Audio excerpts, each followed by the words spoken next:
Hello everyone, welcome back to my channel just reasoning. कैसे हैं आप लोग? आई होप आप लोग अच्छे होंगे। और कैसी चल रही है आप लोगों की पढ़ाई? आई होप पढ़ाई तो आप लोग कर ही रहे हैं, मुझे पता है, क्योंकि एग्जाम आ चुका है। आपका एसबीआई का प्रीलिम्स का एग्जाम कब है? If you are any beginner तो आप लोग ये बताइए, आप लोग एसबीआई का फॉर्म फिल किए हैं कि नहीं? अगर किए हैं तो प्रीलिम्स का एग्जाम डेट कब है बताइएगा। और यहाँ पर मैं आपको बता रही हूँ स्टैटिक बैंकिंग अवेयरनेस। आज के वीडियो में है नाबार्ड स्पेशल, नाबार्ड से रिलेटेड, नाबार्ड का फॉर्मेशन कब हुआ था, क्यों हुआ था, रीजन बिहाइंड इट, किस ईयर में हुआ था, और इसका हेडक्वार्टर कहाँ पर है, और इसके साथ साथ में इसके चेयरमैन अभी कौन है। तो these are the important thing about NABARD. कोई भी बॉडी के बारे में ये सब इम्पोर्टेंट होता है। स्टैटिक तो यही होता है। और आरबीआई का लास्ट वीडियो में मैंने आरबीआई का स्टैटिक बताया था। आप लोगों ने वीडियो नहीं देखा है तो please check out the video. And उसके पहले वाले वीडियो में, this is the third video of the series. And इसके पहले वाले वीडियोस में मैंने हिस्ट्री ऑफ बैंकिंग बिल्कुल बेसिक से, बिल्कुल स्टार्टिंग से कवर किया है।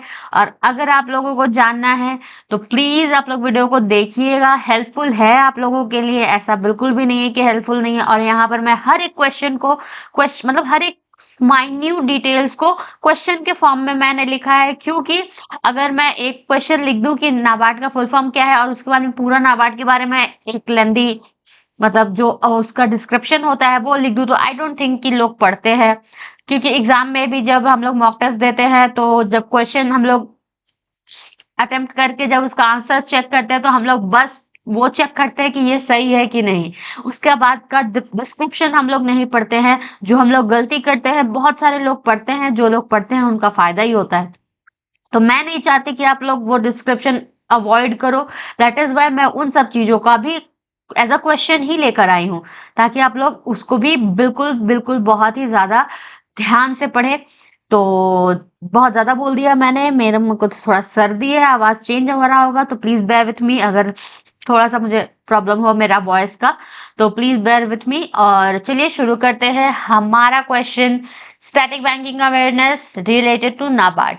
तो नाबार्ड का फुल फॉर्म क्या है? नाबार्ड स्टैंड्स फॉर, ये पूरा एब्रीवेशन है, ये शॉर्ट फॉर्म्स है, NABARD इसका फुल फॉर्म होता है, ठीक है। ऐसी आरबीआई का फुल फॉर्म है reserve bank of India, SBI का स्टेट बैंक ऑफ इंडिया। तो वैसे ही नाबार्ड का एग्जाम में आता है, ऐसा बिल्कुल भी नहीं है कि नहीं आता है, मैंने ऐसे ही दे दिया जी नहीं आता है क्वेश्चन।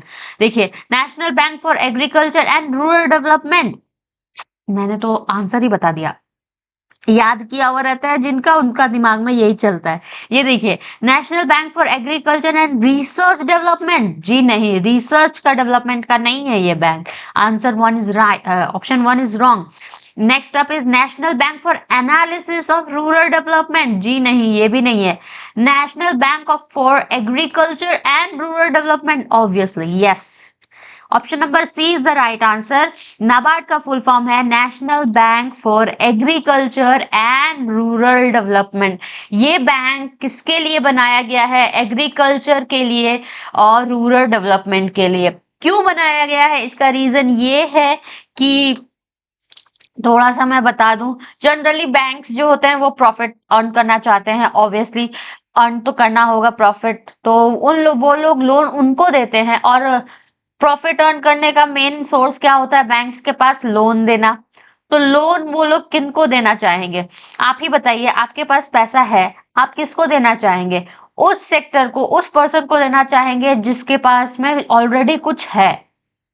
मतलब कि उनके पास, आपके पास कोई लोन लेने आएगा, आप इमेजिन करिए, तो आप, और वो बोलेगा, एक आदमी आएगा, वो बोलेगा मेरे पास, मेरा ना सोना है इतना, वो आप ले लीजिए, मतलब 50 ग्राम्स का सोना है मेरे पास, आप ले लीजिए और उसके बदले में मुझे 2 लाख रुपए दे दीजिए। और दूसरा आदमी आएगा, बोलेगा कि मेरा खेत है, वो खेत में जब आप में जब फसल आएगा उसके, वो हम उसको देकर आपको पैसा रिटर्न कर देंगे। आप किसको देंगे? आप ऑब्वियसली जिसके पास सोना है उसको देंगे, जिससे आपको पता है कि हमको अगर कल को जाके सोना बेचेंगे और उसका पैसा आएगा तो मुझे तो प्रॉफिट ही होगा, तो आप उसको देंगे। तो बैंक्स पहले ऐसे ही करते थे।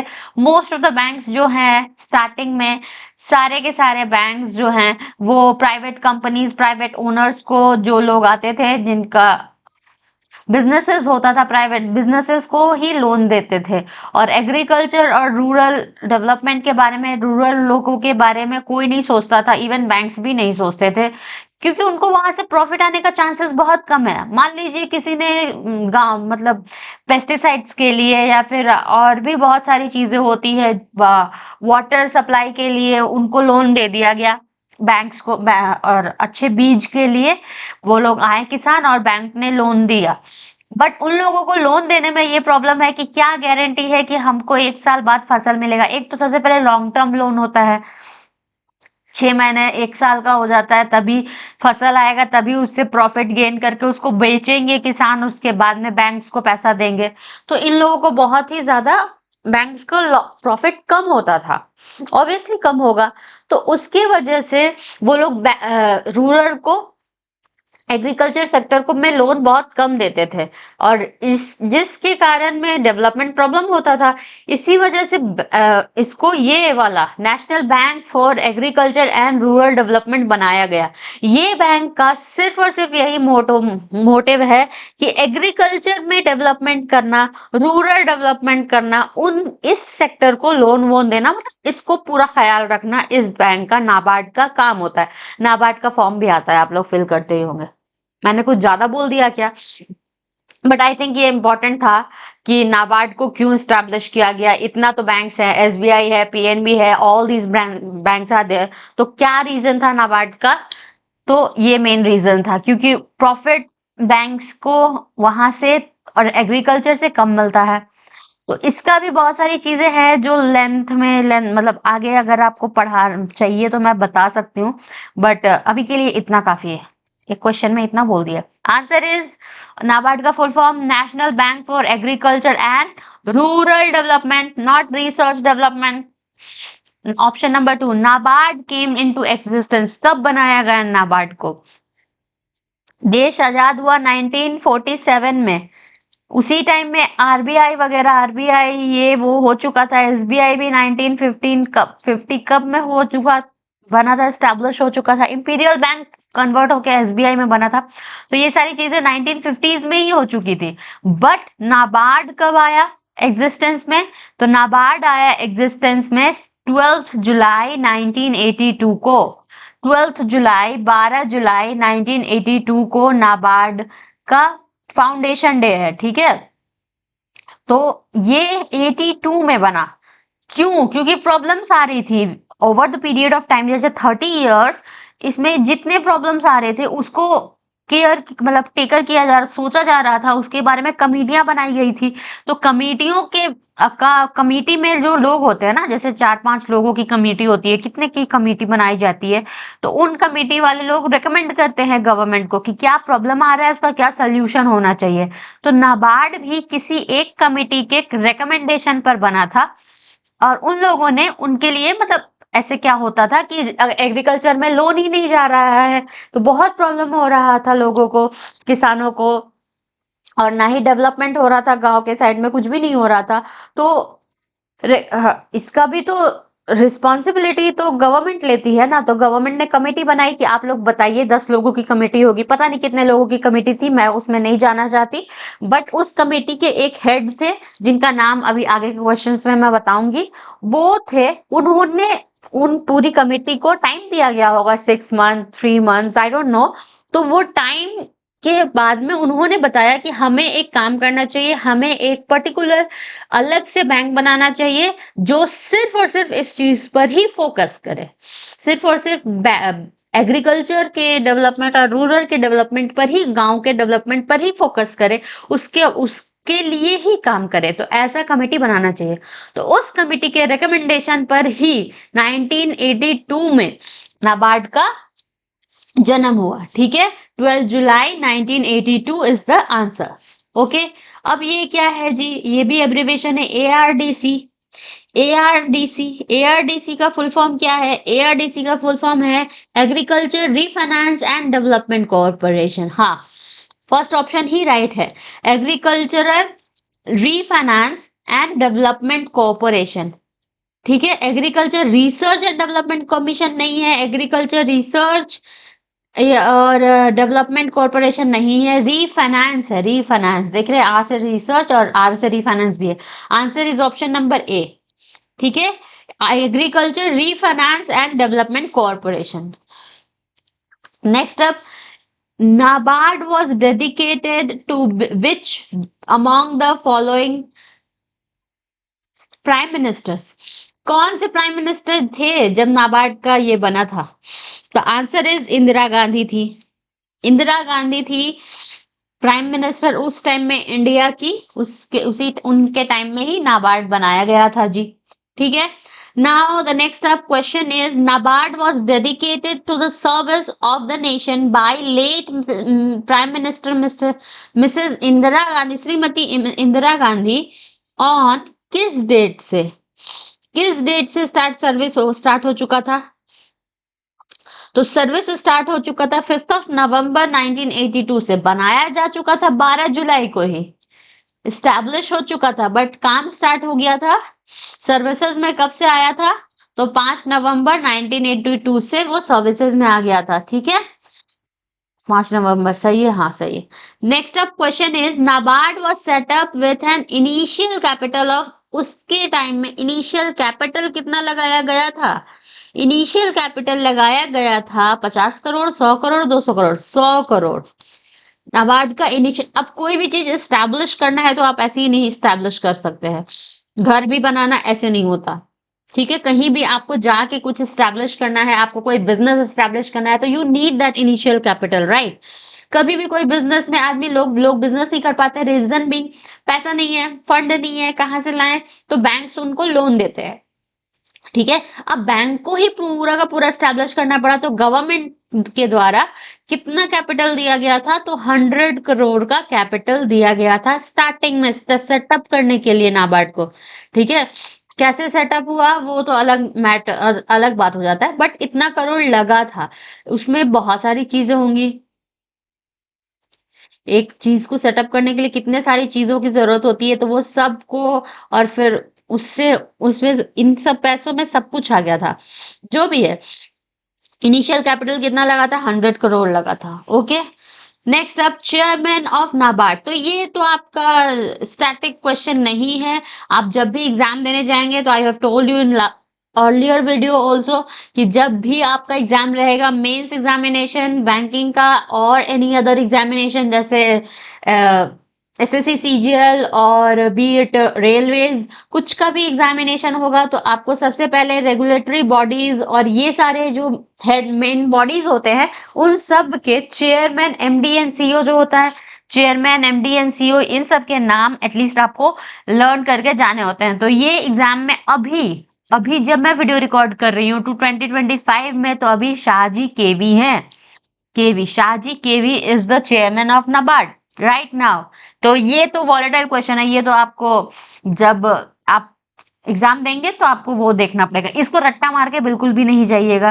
तो ये तो आंसर मैं नहीं बताना चाहूंगी आपको, अभी तो ये है, बट एग्जाम जब देने जाइएगा तो उसके अकॉर्डिंग आपको पढ़ना पड़ेगा। हेडक्वार्टर ऑफ नाबार्ड, हाँ, हेडक्वार्टर ऑफ नाबार्ड आपका बिल्कुल भी मुंबई महाराष्ट्र में ही है, मोस्ट ऑफ द हेडक्वार्टर्स तो मुंबई में ही है।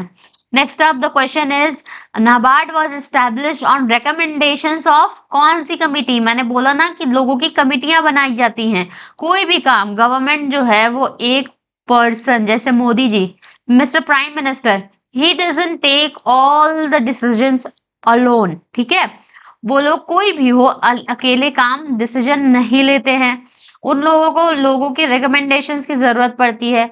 ऑब्वियसली वो लोग चाहते हैं कि उनके पास इतने ब्रेन्स हैं, एक आदमी उतना बड़ा डिसीजन नहीं लेगा। तो वैसे ही नाबार्ड बनाने में भी कौन सी कमिटी बनाई गई थी? मल्होत्रा कमेटी, कुमार मंगलम कमेटी, या फिर Shivaraman committee? The answer is option number A, Shivaraman committee. Shivaraman एक कम आदमी थे, जो भी हो, उन्हीं की मतलब चेयरमैन पर, मतलब उन्हीं के क्या बोलते हैं उसको, देख रेख में ये कमेटी का, ये पूरा कमेटी का गठन हुआ होगा। तो शिवरमन कमेटी के रिकमेंडेशन पर ही नाबार्ड का इस्टेब्लिशमेंट हुआ था। ये इस कमेटी ने बोला था कि आपको एक ऐसा बॉडी बनाना होगा, बनाना चाहिए जो कि एग्रीकल्चर, मोस्ट उसका फोकस एग्रीकल्चर और रूरल डेवलपमेंट में ही हो। तो यही होता है। तो इसी वजह से ये इनके रिकमेंडेशन को लिया गया और ये कमेटी बनाई गई। कौन सी, सॉरी, कमेटी बनाई गई नहीं, ये बॉडी नाबार्ड बनाया गया। अभी नाबार्ड का एग्जाम्स भी आता है, आप लोग एग्जाम भी देते होंगे नाबार्ड का। तो इसमें एग्रीकल्चर से रिलेटेड, जैसे स्टैटिक बैंकिंग अवेयरनेस है बैंकिंग में, उसमें थोड़ा सा एग्रीकल्चर रिलेटेड भी क्वेश्चंस आते हैं। That is another thing. हाँ, तो नाबार्ड इस बहुत अलग टॉपिक है, इसका भी बहुत सारा काम है। जैसे कि लोग जो होते हैं ना, जैसे आरबीआई तो नहीं, बैंक्स को, एसबीआई हो, पीएनबी हो, ऑल द बैंक्स, उन लोगों को अपना कितना परसेंट जो है लोन्स का, कितना परसेंट देना पड़ता है, डेडिकेट करना पड़ता है सिर्फ और सिर्फ ये एग्रीकल्चर एंड रूरल डेवलपमेंट। ठीक है, उन लोग का ये है एक डिस्ट्रीब्यूशन है, कितना परसेंट हमको। अभी आप लोग बताइएगा, अगर आप लोग को पता हो, नहीं पता हो तो ये बहुत डेप्थ का क्वेश्चन है, ये ऐसे नहीं बताया जा सकता। देखिए, कुछ परसेंटेज जो है उन लोगों का, अब बैंक्स ही हैं तो वो तो आप अपना प्रॉफिट दे के काम करेंगी ना, लेकिन उन लोगों को आरबीआई इंस्ट्रक्ट करता है। क्या इंस्ट्रक्शन देता है? इंस्ट्रक्शन ये देता है कि आप अपनी कमाई, आप अपने लोन्स का कितना परसेंट, अब वो मुझे एग्जैक्ट परसेंट मुझे याद नहीं है, बट 18% रहता है शायद, ऐसी ही कुछ है। उस परसेंटेज का भी डिस्ट्रीब्यूशन रहता है कि आप एग्रीकल्चर में देंगे लोन्स, इतने परसेंट का अपना लोन का एग्रीकल्चर, मतलब आपके पास 100 रुपया है लोन देने का एसबीआई के पास में। मैं फॉर एग्जांपल बता रही हूँ क्योंकि मुझे अभी परसेंटेज क्लियर नहीं है, तो आप लोग प्लीज, आप समझदार हैं, आप वैसे लिटरली नहीं लेंगे, ठीक है।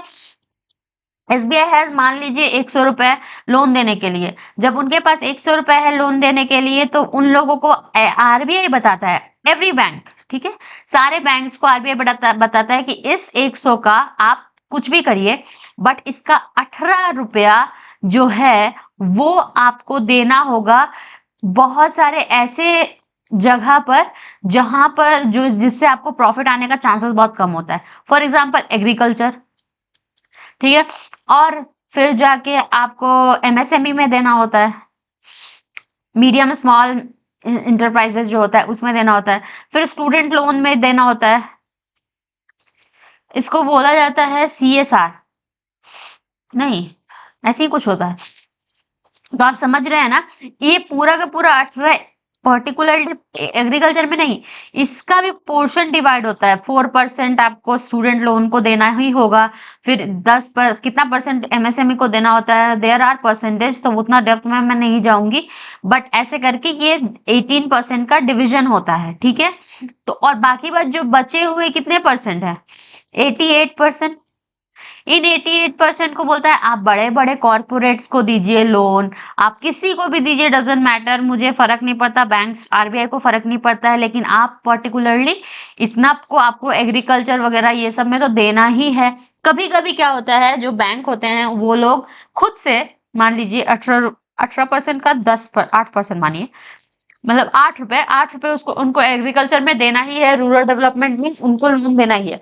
तो डिपेंड करता है बैंक दे पा रही है कि नहीं दे पा रही है, कोई लोन नहीं आए कभी, या फिर उनका नहीं देने का हो पाया, तो इन मेंटेन करना पड़ता है ना, कितना मंथ का सबका रिपोर्ट एसबीआई वगैरह आरबीआई के पास जाता है हर बैंक का।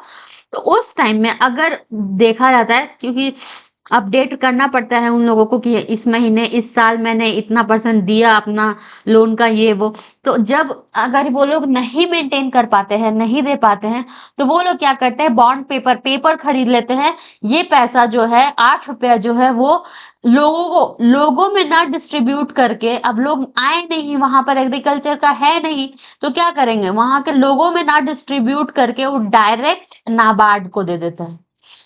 क्योंकि नाबार्ड का मेन काम क्या है, एग्रीकल्चर और रूरल डेवलपमेंट।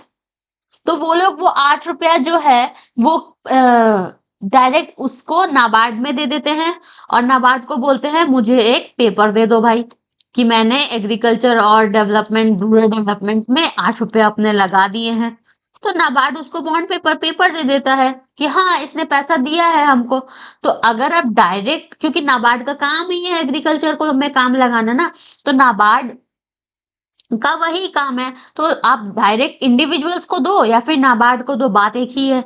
क्योंकि नाबार्ड बड़ा है, लोगों को पता है नाबार्ड के पास जाने से लोन वोन मिलता होगा, तो ये लोग वहां चले जाएंगे। इनका तो काम, बैंक्स का तो काम हो गया ना, उनका तो 8 रुपया उनको देना था एग्रीकल्चर में, तो वो डायरेक्ट दे दिए। ठीक है, नाबार्ड को दे दिया जाता है। तो ऐसे भी काम होता है। तो ये बहुत ज्यादा, मैंने सोचा थोड़ा इसका काम नाबार्ड का क्या है वो मैं बता दूं, क्योंकि सिर्फ यही कराने से नहीं होगा, सब कुछ पता होना चाहिए ना।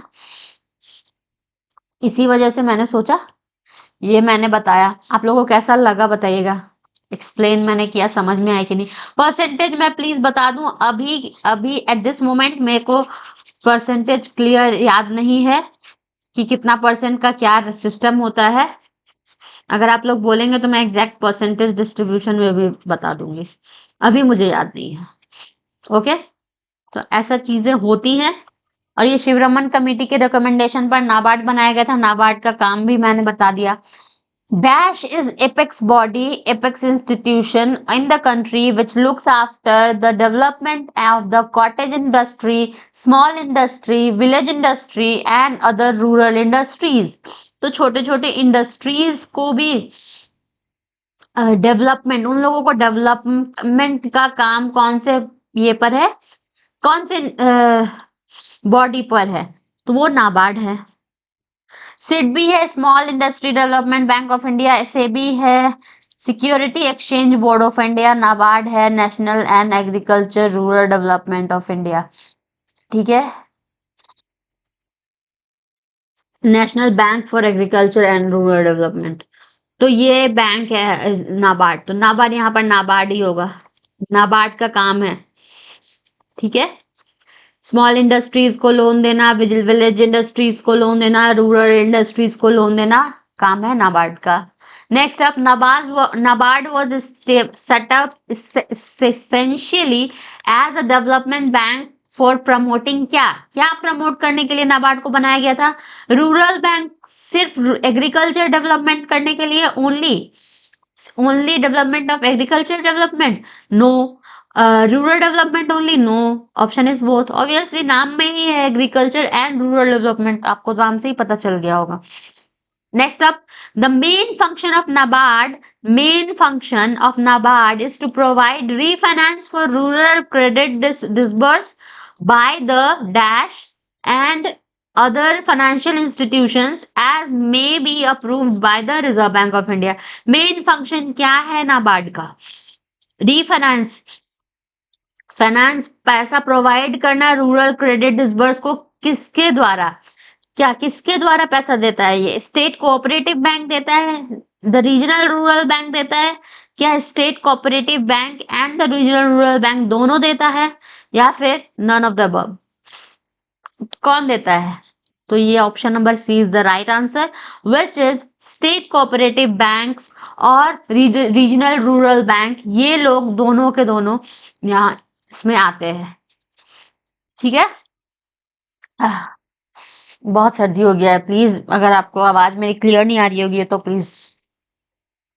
विच among the following function of NABARD is incorrect? कौन सा नाबार्ड का फंक्शन गलत बताया गया है? यहाँ पर गलत बताया गया है, प्लीज, सही नहीं गलत। Providing finance and also refinance of production and marketing in the rural area, finance provide करना, रीफाइनेंस करना प्रोडक्शन को, मार्केटिंग इन रूरल एरिया में। तो हाँ, ये तो किया गया है, ये तो सही है, यही तो पैसा ही तो देना होता है, और क्या देना होता है?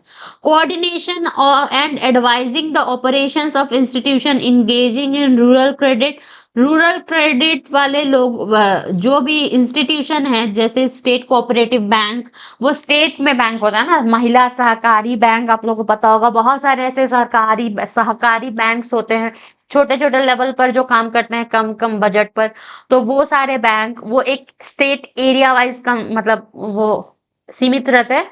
तो उनको बताना, उनको एडवाइस करना कि कहाँ पर आपको पैसा इन ये करना चाहिए इन्वेस्ट, या फिर जो भी है वो सब काम करवाना। और छोटे छोटे इंस्टीट्यूशंस को भी बताना कि रूरल क्रेडिट में के coordination and advising the operation of institution engaged in rural credit, गांव के पैसों को वही सब एडवाइस करना। तो हाँ, ये भी उसका काम होता है।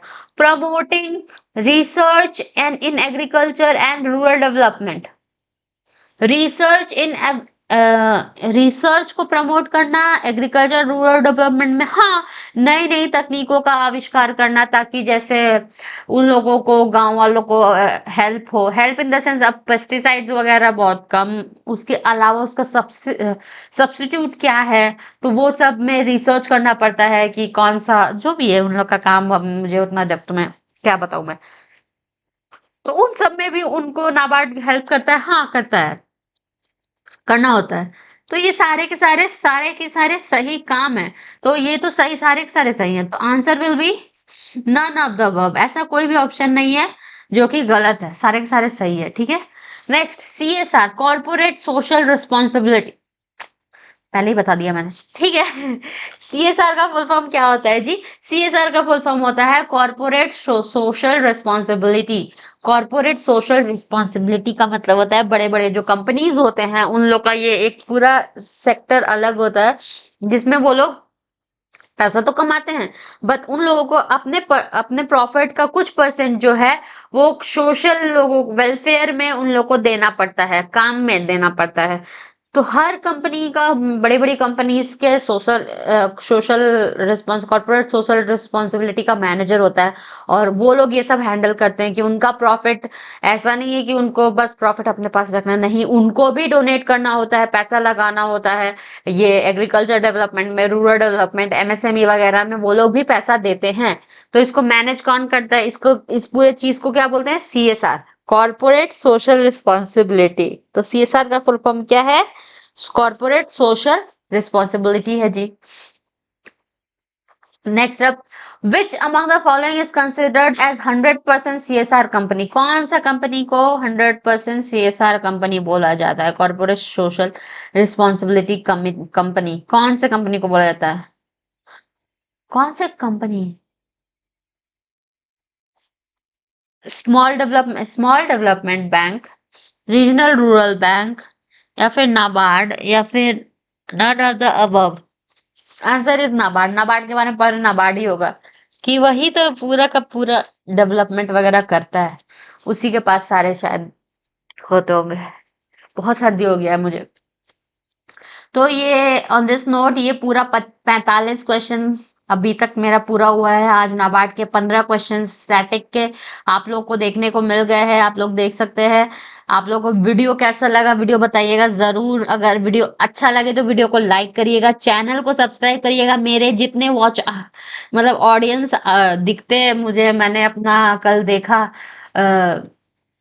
क्या देखा था, यूट्यूब का वो एल्गोरिथम, क्या देखा था, कुछ तो देखा था, उसमें था कि मेरे जितने सब्सक्राइबर्स है, सब्सक्राइब ऑडियंस कम देखते हैं, और जो सब्सक्राइब नहीं किए हैं वो लोग बहुत ज्यादा देखते हैं। 70% ऐसे लोग हैं जो मेरा वीडियो देखते हैं बट सब्सक्राइब नहीं करते हैं। दिस इज नॉट फेयर यार, मैं इतना मेहनत कर रही हूँ, अभी मुझे बिल्कुल नया चैनल है, 2 महीने हुए हैं चैनल में, और सब्सक्राइबर्स बिल्कुल बहुत कम है।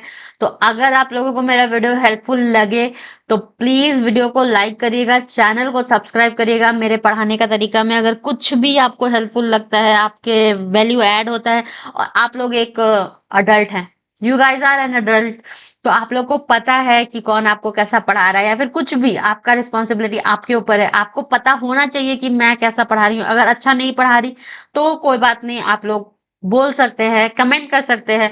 अगर आपको मेरा वीडियो अच्छा लग रहा है, हेल्पफुल लग रहा है, कि आपके बैंकिंग जर्नी में थोड़ा सा अगर हेल्प मिल रहा है मेरे वीडियो से, तो प्लीज वीडियो को लाइक करिएगा, चैनल को सब्सक्राइब करिएगा। इससे आपको सारे वीडियोस जब भी मैं अपलोड करूँ, मैं डेली 2 वीडियो अपलोड करती हूँ, ऐसा नहीं है कि कभी नहीं करती। हाँ, कभी-कभी ऐसा हो जाता है जो मैं 2 वीडियो नहीं अपलोड कर पाती, बट वो बहुत कम होता है। लेकिन मैं अपने तरफ से 100% हूँ, फ़ोकस्ड हूँ अपने इस काम को लेकर, which is not paying me anything, but मुझे ये करना अच्छा लग रहा है, तो मैं चाहती हूँ कि आप लोगों की तरफ से भी अच्छा रिस्पॉन्स आए मुझे, और मैं खुशी-खुशी ये कर पाऊँ, क्योंकि बहुत सारे लोग हैं जो जिनको मैं बता भी नहीं पा रही कि अभी मैं क्या कर रही हूँ, क्योंकि एवरीवन इज़ लाइक यूट्यूब से तो कुछ भी नहीं होता है। उन ये यूट्यूब पर पढ़ा के क्या होता है? कुछ भी नहीं होता। ये सब टाइम वेस्ट कर रही है, कुछ भी नहीं कर रही, और सबको ऐसा ही लग रहा है, बट ठीक है, लगने दीजिए। मैं चाहती हूँ कि मैं कुछ कर पाऊँ, आप लोगों की हेल्प कर पाऊँ, और अगर उसमें आप लोग थोड़ा मदद करें मेरा, तो हम लोग साथ में बहुत कुछ आगे जा सकते हैं। अभी स्टार्टिंग है, गिव मी सम टाइम, मैं बहुत सारी नई-नई चीज़ें, अभी तो मैंने ये नया स्टार्ट किया है, मुझे बहुत मेहनत लग रहा है इसको करने में, बट आई एम श्योर आप लोगों को अच्छा लग रहा होगा। मैं एकदम ऑथेंटिक कंटेंट दे रही हूँ आप लोगों को, ऐसा भी नहीं है कि खराब दे रही हूँ। और 40 क्वेश्चंस का भी वीडियो मैंने डाला हुआ है चैनल पर, वो सारे आप देखिए। एक वीडियो होगा आपका वो मेमोरी बेस्ड क्वेश्चन, वो भी होंगे, तो वो भी आप वीडियो देखिए। सारे के सारे क्वेश्चन एग्जाम में आए हुए रहते हैं, और ऐसा कुछ भी नहीं है कि आपको हेल्प नहीं मिलेगा। मैं हर क्वेश्चन को सॉल्व करवाती हूँ, आप लोग को पता होगा। और मैं देख रही हूँ कि जो लोग मेरा वीडियो देखते हैं वो उनको पसंद आता है, क्योंकि मेरे रिटर्निंग ऑडियंस भी बहुत ज्यादा, मतलब बहुत ज्यादा तो मेरा चैनल का भी रीच ही नहीं है, बट अच्छा है, मैं खुश हूँ। द मेन थिंग है, मुझे बहुत खुशी हो रही है, और एक रिस्पॉन्सिबिलिटी फील हो रहा है कि मैंने ये स्टार्ट किया है, तो मुझे बहुत कुछ करना है। बस यही है। इसी ऑन दिस नोट मैं ज्यादा बोलूंगी नहीं, सब कुछ बोल देने पर फिर हो नहीं पाता है काम। अब मेरे साथ ये होता है, तो फिर मैं ज्यादा नहीं बोल रही।